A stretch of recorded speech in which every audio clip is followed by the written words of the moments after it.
a lot of people don't realize we are our own worst enemy, we're our own worst critic. And that voice of criticism comes from maybe like your parents always criticize you, or it could be anything really, but it's learning to rewrite the voices that are in your head, because once the voices in your head become positive and supportive and loving, like you look in the mirror every day, you tell yourself like, I got this. The only thing worse than someone being mad at you is someone being disappointed in you. Guys, you know that feeling, whether it's a friend, a partner, a boss, or a parent, when you fail to live up to someone's expectations, it just out and out sucks. So much so that so many of us live our entire lives for other people. And today's guest was no exception. Growing up in a very traditional Asian family, she knew everything about pressure and expectation. She felt that her parents' love was conditional based on good grades, attending a good college, and getting a good job. And failure to do so was unacceptable and considered a dishonor to the family and the culture. So, in her early 20s, she found herself living out someone else's life. It had already been written for her, and she was just acting out the scenes on autopilot. But it wasn't her. She didn't even know who she was. But realizing she was the director of her own life, she finally decided to yell, cut. Cutting the tie between her value and worth to other people's approval started her on a journey of self-discovery and impact. Sharing her journey in personal growth and lifestyle design along with actionable takeaway tips has turned her into a YouTube phenomenon with over 70 million views on her channel Lavendaire and 4 million downloads on her podcast The Lavendaire Lifestyle. If life is an art, then today's guest is here to help us paint our masterpiece, the effervescent Eileen Su. Welcome to the show, girl. Thank you so much for having me. That was an amazing intro. Probably the best I've heard. Well, to be honest, just listening to your content and watching all the stuff that you do, it is so incredible. And you speak to such an audience that has been where you are, whether it's an Asian culture, my personal experience, I come from a very traditional Greek culture. So when I started to read your story, I think for so many women, they could relate. And so I kind of want to start at the expectations that your parents had and the fear of disappointing them, because I think that is so relatable for people. So how did you overcome that in order to take that first step? Yeah.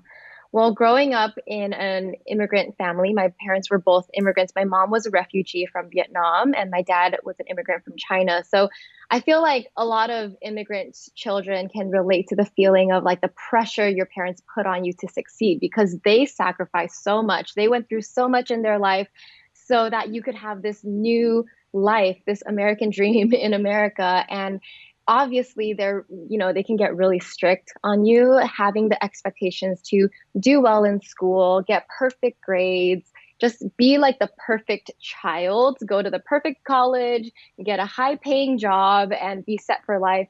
And it all of this was an expectation since you're before you can even remember. And you just thought, like, I just thought that was how everyone's life was and how life is supposed to be. Like, you're told what to do. Society says like this is what success looks like, and so that's what you aim for and you just do it. And I feel like a lot of my life, I mentioned in my videos that I felt like I was kind of running on autopilot. And then came the turning point during my second and third year of college, was the time I started asking questions. Why am I doing this? Why am I like putting so much pressure on myself, stressing out in school? Why am I trying to get a good job? I did so many internships while I was in college, and I realized in like the internships that I didn't want that boss's job. I didn't want this lifestyle working in an office 9 to 5 every day. And that was the turning point, because it made me realize like this is not what I want, but I don't know what I want. And so it's scary and it's risky, and I have no idea what I want to do and what's suited for me. But I'm not going to waste my life away living something that doesn't feel right, living a life that's not aligned. And it was a very big push and pull with my parents. You know, they didn't understand where I was coming from. I told them, I want to be creative. I don't want to work in an office. And to them, I probably sounded really irresponsible. They were really like mad. Like, why can't you just get a job like your other friends? But each one of us has like an inner voice, an inner compass that's guiding us, right? And as we mature, like from childhood to, teen years, we forget that we have that voice that knows what's right for us because all the voices outside of us become loud. The voices of your parents, teachers, society. And it was just a journey of like coming back to myself and what was right for me. And also the discovery part, because like I've always had a plan in my life. I always, you get a syllabus in class, you know what to do to finish your homework, get good grades, and like the step-by-step rules, right? But life doesn't have a syllabus. Life doesn't give you step-by-step how do you succeed.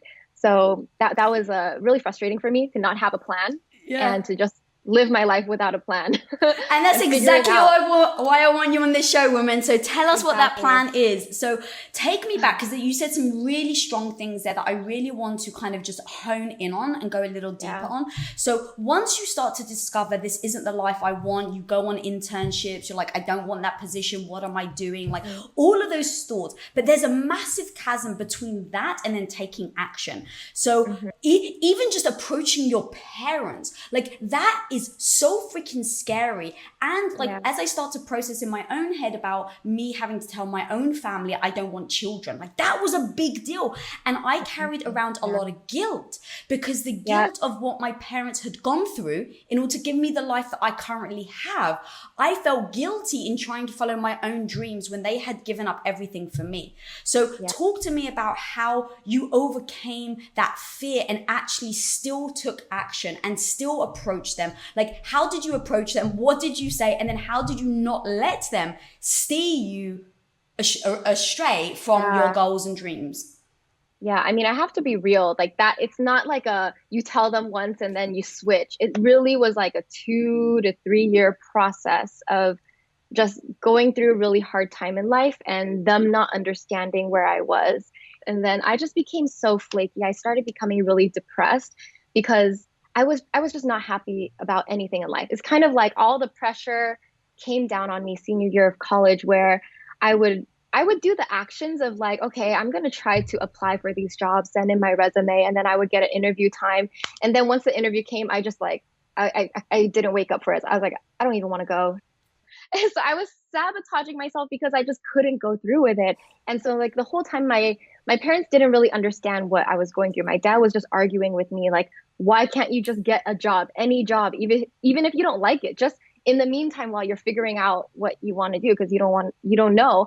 But the way I grew up, my dad left our family when I was in elementary school, and so he lived in China for most of my life. And he's like a parent that's super strict from afar because he still financially supported our family, just not physically being here. So he had a say in everything.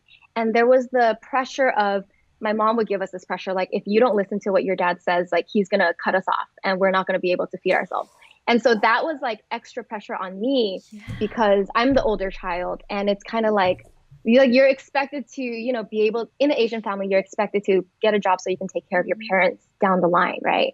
So that's always in the back of my mind. Plus my dad's very, very high expectations of us was with us our whole life. So yeah, I told him, I was like, I want to be an artist. I'm creative. I want to do something like, in that realm. And he's like, artists are crazy people. Like he put down everything creative. I was trying to do music and he was like putting that down. He's like, you think you're going to make it, blah, blah, blah.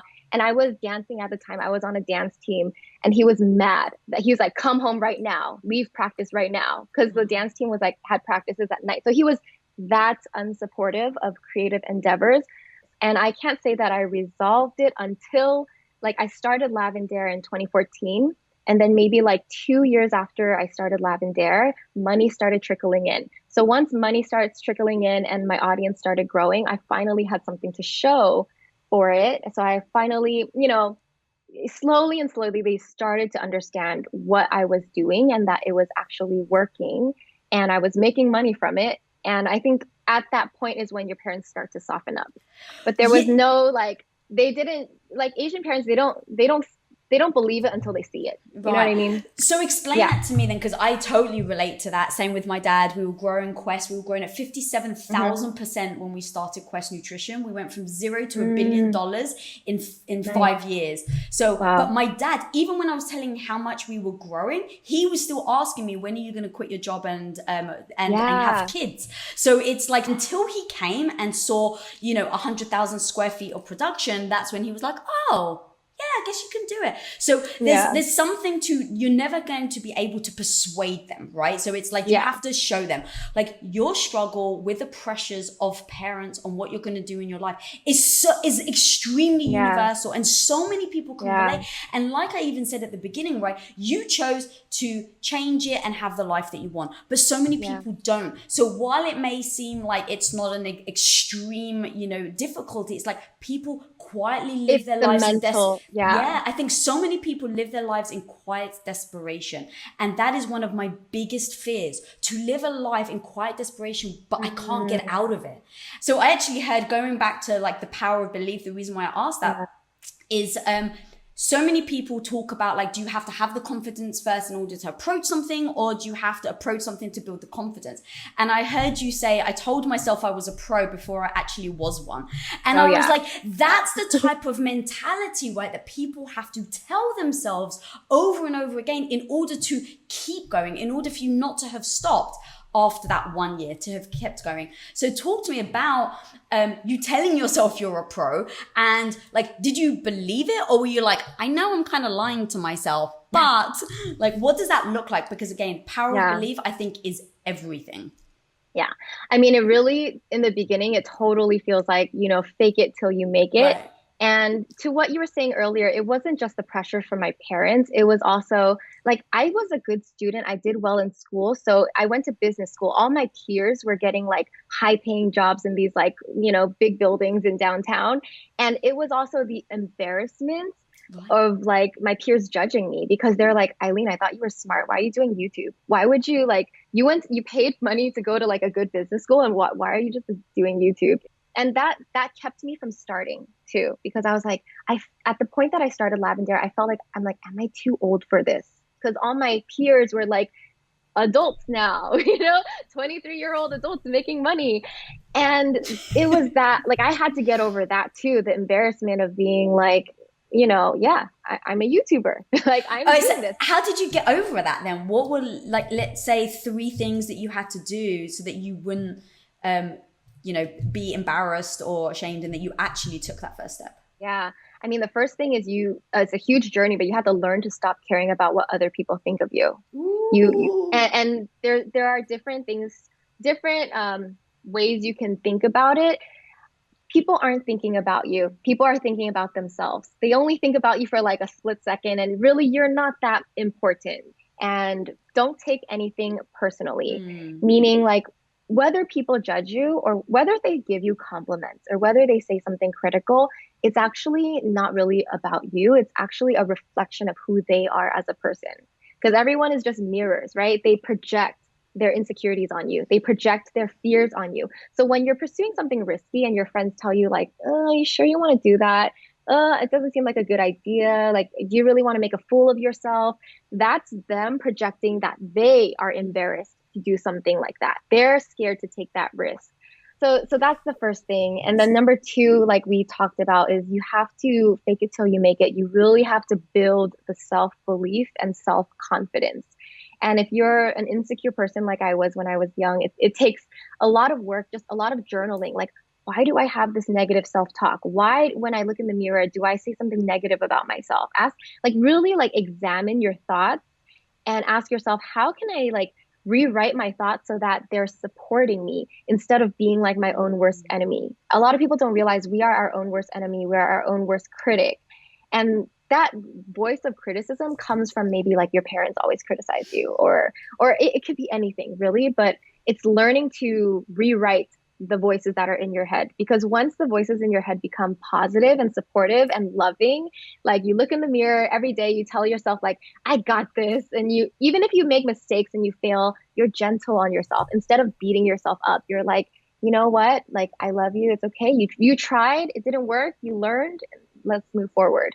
So it's about like changing that, the mind. Mm-hmm. And then obviously confidence is also getting feedback from the external world. Like you can't just sit there and expect to grow confident without taking action. You have to like take a risk, try a little something, and then you might get positive feedback that will boost your confidence.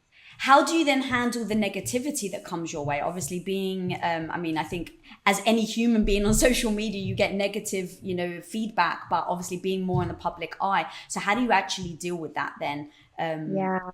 No matter how confident you think you are, if you put yourself out on the internet, when people criticize you, some people will get to those like soft spots. For some reason, like it's like the insecurities that you have, and it's always going to hurt, even if you prepare yourself for it.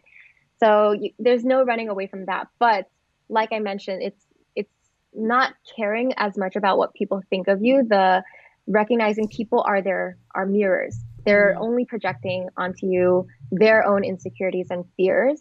So anyone who spews out negative criticism or just negativity, like they are suffering. And that's also another way I think about it. Yeah. Thinking about it being from somebody else's perspective, I think does take your own personal emotions out of the equation. And so I think when you do that, you're able to see things a lot clearer. And hopefully sometimes I at least try to take negative comments and go, is there some truth to this? Because if there is some truth to it, I can use it as my superpower. So it's like all these people that may be throwing, hey, you just change your mindset and go, oh my God, like, yes, sure, you're hating on me, but maybe if this part is true, now I can change. I can get better and grow from it. Yeah. So that hate now is almost welcomed in a way so that it doesn't hurt you, it can actually help you. So I actually want to now shift because your story, there's so many things in your story that to me highlight what a lot of people go through. So the pressures of family and upbringing and things like that. But you've spoken quite often, you've actually repeated it multiple times in this interview, talking about passion. So many people are like, how do I find my passion? How do I find my passion? And I really do believe that passion, you cannot find it. It's not like you wake up one day and it's in front of you. And I actually have a great quote from you where you said, I splatter paint on a canvas and I see what sticks. And I was like, that's so amazing. So talk to me about that, because that's where I think people stop. They know they want to change their life. They know they're unhappy, but they don't know what to do. So they become paralyzed because they don't know what they love and they don't know what they would want to do for the rest of their lives. So they become paralyzed and now they stay in a life that they're unhappy with. So talk to me about splattering the paint. Yeah, I love that you brought that up. That's honestly the hugest struggle of my life was figuring it out. And first off, if anyone watching is experiencing like you don't know what to do, so you're not taking action, like that is your fear of the unknown. But what you really have to do, especially if you don't know what your passion is yet, is you have to follow your curiosity, because curiosity will lead you down the right paths. And it's really about like not what you're passionate about, but what am I curious about? What am I like, I wonder what this would be like. I wonder what that feels like. You have to go and explore each of those avenues, and they're not all going to work out for you, but some are. And once you explore a little bit, like that's going to open more doors to explore more different things. And it's like you never know where you're going to go until you like take that first step. Life is kind of like a very foggy road. Like you can only see like 5 or 10 feet in front of you, right? And then you just have to like move forward so that you can see a little bit more. And that's really how I feel like it is. Like you figure it out as you go. That's why it's like you can't have a life plan set from the beginning. It's really a trial and error kind of process. Yeah, well, tell me though, because dude, I heard you sing. You're like next freaking level singer. And so being that good though, what made you not stick with it? So it's like you're freaking talented. You said you love it. You started a YouTube channel, but after a couple of years, you then changed and created this new YouTube channel that is just like skyrocketed. But what made you switch? Like, what are those things? Yeah. I do have musical talent. Like I've been classically trained in piano. I know how to sing. And I was pursuing that for a while. I even came out with an album. I was performing. I performed in like New York and LA. But then there was a time where I became depressed again because I felt like I was lost again. I was like, I'm doing music and it's like, first of all, it wasn't making much progress. And second of all, there were things about the lifestyle that I didn't love. And Lavendaire is all about creating your dream life, your ideal lifestyle. So I had to look at the big picture. What was my ideal lifestyle? My ideal lifestyle was I wanted to be my own boss. I wanted to be creative. I wanted to have a lot of freedom with my time, wake up, sleep whenever I want, and be able to travel. And I asked myself, like, if I'm an artist, like, how long am I going to really be doing this? If I'm in my 30s, 40s, like, am I still going to want to tour when I'm in my 40s? Because that's what artists have to do. They have to tour and give concerts. And that was the big part that I didn't like because I am an introvert. I like staying at home. I love the ability that I could do this on the internet, right? so so that's one example of a reason why I felt like YouTube was probably better suited to the ideal lifestyle that I had in my head. Like I could build a business from my bedroom, and that was more ideal for me. Obviously, there are other factors that helped me decide, but that's like one example of like I wouldn't have known I wouldn't like this part of this career if I didn't try it. That's so strong, and you broke it down Yeah. so succinctly because I draw. So I as a hobby, like I sit there and I draw a lot. It's such a passion of mine. And people just like, oh, well, why don't you do it as a business? It's like, no, I love it so much. I actually don't want it to, Feel like a job. yeah, I Yeah, feel that's like a another job. reason And to be too. honest, it's like some days I just don't want to draw. And so if I had to force Mhm. myself to draw, now I'm really sucking the one thing that I freaking love out of it. Yeah. I now want to go on to perfectionism. You have so many amazing quotes, by the way. I've written down so many, but the reason I've chosen topics for us to discuss that I feel like is very universal and holds so many people back, but you've overcome all of these. So I really want to talk about perfectionism and how that can really keep people where they are, like scared to move, scared to make that first move, scared to try new things like you did, right? You went from singing to doing, inspiring videos. And I heard you had a quote. You said, you must learn to become a deeply disciplined half-ass. Yeah, I was like, that's my quote. That's Elizabeth Gilbert said that. Yeah, Oh, but okay. it's great.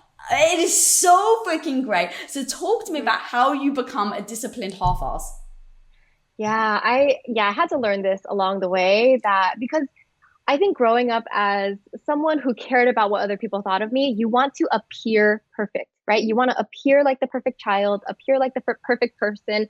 And that's a wall. We all have walls up, but it can hold you back from just taking action on the projects that you really want to do, but you're just scared to start. And for me, I had to learn that done is better than perfect. That was my rule as I was starting out Lavendaire because I made it a point. I'm like, okay, I'm starting this new channel. I'm gonna put out a video every single Wednesday, and I try to be as consistent as possible. And when you force yourself on a consistent schedule with creativity, obviously it's not always gonna flow. You're gonna have like times where you feel blocked creatively, and maybe you want this video to be perfect, but it's just not there. And but the fact that if you're on a schedule, like you just have to put it out. Even if it's not perfect, it's your due date, like put it out there. Yeah, I think that's so universal and just relevant to life because I don't think anyone should look at anybody, no matter how successful, Oprah, like Bill Gates, like the top of the top. I don't want anyone to look at anyone and go, but it's okay for them, it's easy for them, or they're perfect and I can't reach it.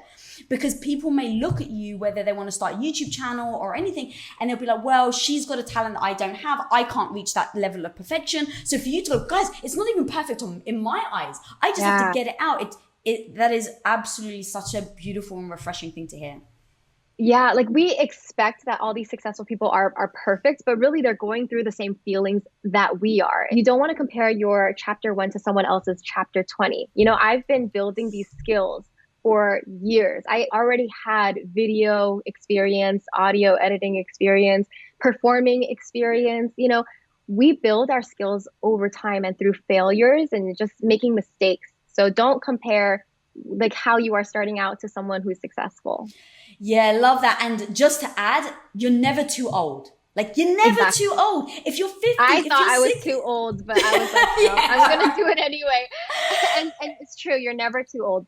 Yeah, and going back to the power of belief, you just have to believe that you're never too old. And it's like everything starts with that first step. And it's like, if you don't take that first step, like you're never going to get on that path. So more people need to talk about, no matter where you are in your life, Everything you just laid out is relevant to anyone, no matter how old they are, because it's that first step, right? It's talking about the mindset. It's talking about overcoming these issues that you have just beautifully not only laid out, but you're doing your own content, which is amazing. Yeah, it goes back to like what you're telling yourself in your head. Like, who's telling you you're too old for this? Like, that's yourself. Like, no one out there is telling you. And even if they are, like, it's all fake. It's all in the mind. It's just an illusion. And what I like to do is like, there are so many celebrities or successful people that started later in life, whether they were 40 or 50, and look to those stories as examples because they exist. So you have to build the positive belief and then find examples to support that new positive belief that you want to build. Yeah, I love that, girl. Yeah. So what is your superpower? As you know, I love superheroes. So what is your superpower? I think my superpower is finding the life lesson in everything. Like I am like whatever people are going through, even if there's like chaos, like the pandemic, just everything, I always find the learning lesson and the life lesson and whatever wisdom that I can from anything. Well, I'm just going to throw a curveball here. What life lesson did you learn in the COVID or during COVID? So many. I mean, first thing, we're all connected and we're living in a time where we can't be selfish anymore because right, like if you're selfish, then you can go out and do what you want, but in order to protect other people, like your neighbors, elderly people, you have to be safe, wear a mask, stay in as possible. So just recognizing that we're just more connected in general, and the fact how fast everything spread globally, we are all one. And so much about learning to come back to love, the feeling of love rather than the feeling of fear. Like it really is a test because so many people are scared. And when there's something scary, it's easy to fall into that negative space. But learning that no matter what happens on the outside, you can always find love within and you can always find like your inner peace. So in order to do that, I have to be good and take care of myself. So it's all about learning to cultivate the love you have within. That's strong. Thank you for saying that. The fact that you're taking care of yourself before you're trying to take care of the world, like that. So important. And I know it's become cliche, but that whole thing, right, where they say put the oxygen mask on yourself on the airplane before you put on someone else. Yep. And where can people find all the just incredible content that you're putting out? Mainly YouTube. Just search Lavendaire. Everything is Lavendaire. My Instagram and my website. I have a podcast called The Lavendaire Lifestyle. And then I also have a shop where you can find it on my website where I sell like workbooks and notebooks and stationery. Yeah, amazing girl. Guys, go check out her channel. I didn't plan on it, but you gotta go check out her singing as well, just as a side note. But Thank you. This woman is just absolutely incredible. Her videos are awesome. They're very tactical, very tip oriented. So go check that out. And guys, if this episode did bring you value, please do comment, share, let me know what was super powerful that she said that really resonated with you, and subscribe. And follow me at Lisa Bilyeu. And until next time, guys, be the hero of your own life. Peace out. What up, guys? Lisa here. Thanks so much for watching this episode. And if you haven't already subscribed, click that little button right in front of you. Click away. We release episodes every Wednesday, so be sure to get notified. Till next time, go be the hero of your own life.